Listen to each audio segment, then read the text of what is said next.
வணக்கம் நேயர்களே. இந்த ஹிப் ஜாயிண்ட் ஆர் இடுப்பு ஜாயிண்ட் ரீப்ளேஸ்மெண்ட்டுங்கிறது நிறைய கண்டிஷன்ஸ்க்காக இப்போ பண்ணிட்டு இருக்கிறோம்.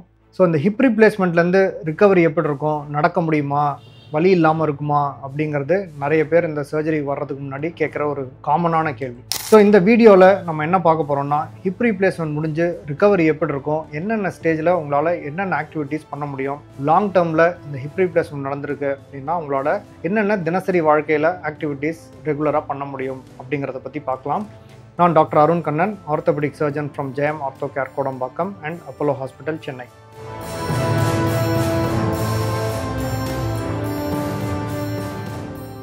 இந்த ஹிப் ஜாயிண்ட் ஆர் இடுப்பு ஜாயிண்ட்டுங்கிறது உடம்புலேயே ஒரு முக்கியமான ஜாயிண்ட். உடம்பு பகுதியையும் கால் பகுதியையும் ஒன்றா இணைக்கிற ஒரு முக்கியமான ஜாயிண்ட். நம்ம நடக்கிறது, ஓடுறது எல்லாத்துக்கும் இதில் ஒரு முக்கிய பங்கு உண்டு. இந்த ஹிப் ஜாயிண்ட் பார்த்தீங்கன்னா ஒரு பால் அண்ட் சாக்கெட் அமைப்பில் இருக்கும். அதாவது இடுப்பு எலும்பு பகுதியில் பார்த்தீங்க அப்படின்னா ஒரு கிண்ணம் ஒரு சாக்கெட் இருக்கும். தொடை எலும்பு ஆர் ஃபீமர்னு சொல்லுவோம். அதோட மேல் பகுதியில் ஒரு பால் ஷேப்பில் இருக்கும். சில காரணங்கள் மோஸ்ட்டாக நம்ம ஊரில் பார்த்தோம்னா AVN or avascular necrosis, rheumatoid arthritis, அப்புறம் சில ஃப்ராக்சர்ஸ், ஆங்கிலோசிங் ஸ்பான்லைட்டிஸ், இந்த மாதிரி கண்டிஷன்ஸில் இந்த பால் அண்ட் சாக்கெட் ஜாயிண்ட்டில் டேமேஜ் இருக்கும். அந்த மாதிரி இருக்கும்போது சிவியர் ஸ்டேஜஸில் ஹிப் ரீப்ளேஸ்மெண்ட்டுங்கிறது இவங்களுக்கு ஒரு இம்பார்ட்டன்ட் சர்ஜரி. ஹிப் ரீப்ளேஸ்மெண்ட்டுக்கு எக்ஸலன்ட் சக்ஸஸ் ரேட்ஸ் உண்டு.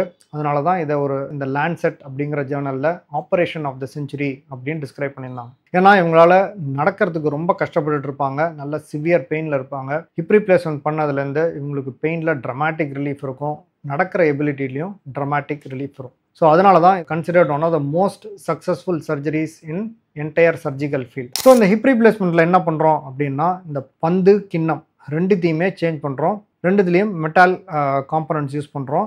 இந்த ஆர்டிகுலேஷன் எந்த இடத்துல ஒன்றும் சேருதோ அந்த இடத்துல காமனாக செராமிக், ஆக்சீனியம், இந்த மெட்டல் பால்ஸ் யூஸ் பண்ணலாம். கிண்ணம் பகுதி கப் சைடில் ஜென்ரலாக இந்த பாலிஎத்திலீன், ஹைலி கிராஸ் லிங்க் பாலிஎத்திலீன்கிற மெட்டீரியல் ரொம்ப காமனாக யூஸ் பண்ணுறோம். ஸோ இந்த சர்ஜரி பண்ணும்போது ஜென்ரலாக பார்த்தோம்னா இந்த ஸ்பைனல் அனஸ்தீசியா அப்படின்னு சொல்லுவோம். இந்த முதுகில் ஊசி போட்டு உங்களுக்கு கால் ரெண்டும் மரத்து போகிற மாதிரி பண்ணிவிட்டு அதுலேயே இந்த சர்ஜரி பண்ணிடலாம். ஜென்ரல் அனஸ்தீசியாக்கான அவசியம் மோஸ்ட்டாக ஏற்படுறதில்ல. இதுலேயே இந்த பெயின் ரிலீஃப்க்கு ஜென்ரலாக நிறைய பேருக்கு இந்த நர்வ் பிளாக்னு போட்டுரும். ஸோ தட் அந்த சர்ஜரியோட பெயின் ஃபஸ்ட்டு ஒரு 1 or 2 days இருக்கக்கூடிய பெயின் நல்லாவே கம்மி பண்ணிடலாம். இப்போ சமீபத்த காலத்தில் பார்த்தீங்கன்னா மோஸ்ட்டாக இந்த கப் அண்ட் அந்த ஸ்டெம் ரெண்டுமே அன்சிமெண்டட் ஃபிக்சேஷன் அப்படின்னு சொல்லுவோம். அதாவது சிமெண்ட் இல்லாமையே நம்மளால் ஒரு ப்ரெஸ் ஃபிட் மூலமாக போனில் நல்லா ஸ்ட்ராங்காக பொருத்திட முடியுது. சிமெண்ட் தேவைப்படுறது ரொம்ப கம்மி கேசஸில் தான். ஸோ இந்த மாதிரி நல்ல ப்ரெஸ் ஃபிட் காம்பனன்ஸோடு வரும்போது ஜென்ரலாக ஃபஸ்ட் டே ஆஃப்டர் சர்ஜரி இவங்களை காலில் வெயிட் கொடுத்து நிற்க வச்சிடுறோம். இனிஷியல் பீரியட்ஸில் மோஸ்ட் ஆஃப் தெம் வாக்கர் சப்போர்ட்டோட நடக்க ஆரம்பிப்பாங்க. ஃபஸ்ட்டு 1 or 2 days கண்டிப்பாக வாக்கர் வச்சு நடக்க வச்சிடலாம். ஃபஸ்ட் டே ஒரு 2-3 அடி, ஒரு 4-5 அடி எடுத்து வைப்பாங்க. செகண்ட் டே கம்ஃபர்டபுளாக நிறைய பேர் இந்த காரிடாரில் நடந்துருவாங்க. வெஸ்டர்ன் கம்மோடில் உட்காந்து எந்திரிச்சிடலாம். சில பேர் ரொம்ப உயரமாக இருக்கவங்களுக்கு வெஸ்டர்ன் கம்மோடோட ஹைட் ரொம்ப கம்மியாக இருந்துச்சு அப்படின்னா அதுக்கு இந்த டாய்லெட் சீட் ரைஸ் அப்படின்னு யூஸ் பண்ணிக்கலாம். ஸோ தட் கொஞ்சம் ரொம்ப கீழே போய் உட்கார்றதுக்கு அவசியம் ஏற்படாது. By second or third day நிறைய பேர் இவங்க படியும் ஏற ஆரம்பிச்சிருவாங்க. ஆரம்பித்ததுக்கப்புறம் இவங்கள ஜென்ரலாக வீட்டுக்கு டிஸ்சார்ஜ் பண்ணிடலாம்.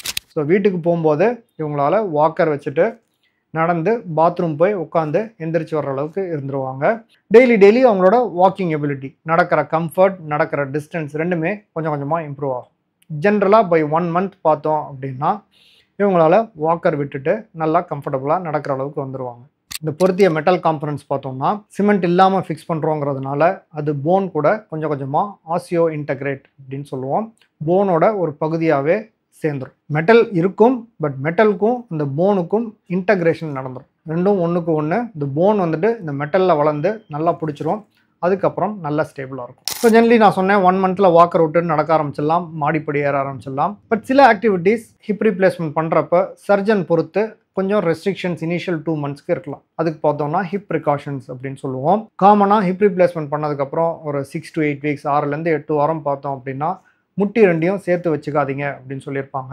ஸோ முட்டிக்கும் நடுவில் ஒரு 2 கை ஸ்பேஸ் இருந்துச்சு அப்படின்னா டிஸ்லொகேஷன் ஆகிறதுக்கான வாய்ப்புகள் கம்மி. அதே மாதிரி உட்கார்ற உயரமும் கொஞ்சம் பார்த்து இருக்கிறதுக்கு நிறைய பேர் அட்வைஸ் பண்ணுவாங்க. உட்காரும்போது இடுப்பு ஜாயிண்ட் மேலேயும் முட்டி ஜாயிண்ட் கீழேயும் இருந்துச்சு அப்படின்னா அது ஓகே.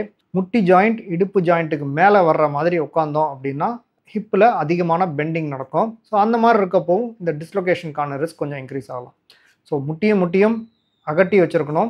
முட்டி இடுப்புக்கு மேலே இல்லாமல் பார்த்துக்கிறது நிறைய அப்ரோச்சஸில் ஒரு 2 months அட்வைஸ் பண்ணுவாங்க. இப்போ சமீபத்திய காலத்தில் இந்த டிரெக்ட் ஆன்டீரியர் அப்ரோச் அப்படின்னு யூஸ் பண்ணுறோம். ஸோ இது ஹிப்போட முன்பகுதியிலேருந்து உள்ளே போய் மசில்ஸை ரொம்ப கம்மியாக டிசெக்ட் பண்ணி பண்ணக்கூடிய ஒரு சர்ஜரி. ஸோ இது பண்ணும்போது நிறைய பேருக்கு இந்த ப்ரிகாஷன்ஸ் தேவைப்படுறதில்ல. பட் ட்ரெடிஷ்னல் ஹிப் ரீப்ளேஸ்மெண்ட் நிறைய பேருக்கு இந்த ப்ரிகாஷன்ஸ் ஒரு 6 to 8 weeks ஃபாலோ பண்ணுறது இந்த டிஸ்லொகேஷனை அவாய்ட் பண்ணுறதுக்காக. அதுக்கப்புறம் நீங்கள் அஃப்கோர்ஸ் நீங்கள் சாதாரணமாக முட்டியும் சேர்த்து உட்கார ஆரம்பிக்கலாம். முட்டி கொஞ்சம் மேலே வச்சும் உட்கார ஆரம்பிக்கலாம். ஜென்ரலி வித் டைம் இந்த டிஸ்லொகேஷன் ரிஸ்க்கு ரொம்பவே கம்மியாகிடும். ஸோ நாளடைவில் பார்த்தீங்க அப்படின்னா இந்த ஹிப் ரீப்ளேஸ்மெண்ட் பண்ணவங்க மோஸ்ட்லி நடக்கிறது நல்லா கம்ஃபர்டபுளாக நடக்க ஆரம்பிச்சிருவாங்க. நிறைய பேர் 30 to 40 minutes by 6 months நடக்க ஆரம்பிச்சிருவாங்க.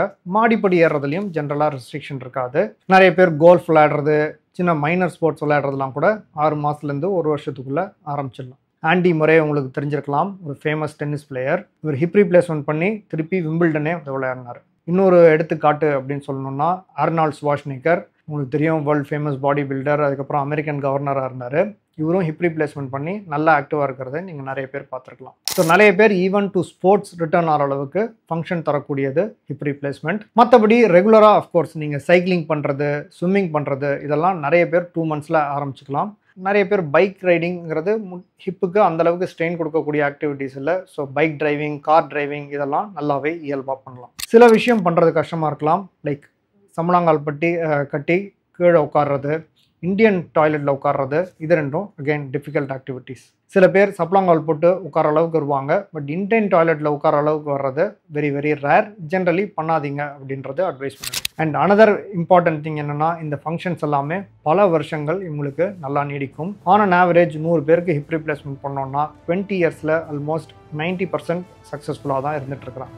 So long term 20 year success rate hip ரீப்ளேஸ்மெண்ட்டுக்குன்னு சொல்லும்போது above 90% with all this excellent function. So இந்த ஹிப் ரீப்ளேஸ்மெண்ட் பற்றியோ அதற்கான ரிகவரி பற்றியோ உங்களுக்கு கொஷின்ஸ் இருந்துச்சு அப்படின்னா நம்ம கமெண்ட் செக்ஷன் லீவ் பண்ணுங்கள். ஃபர்தர் வீடியோஸில் உங்களுக்காக அட்ரஸ் பண்ணுங்கள். தேங்க்யூ.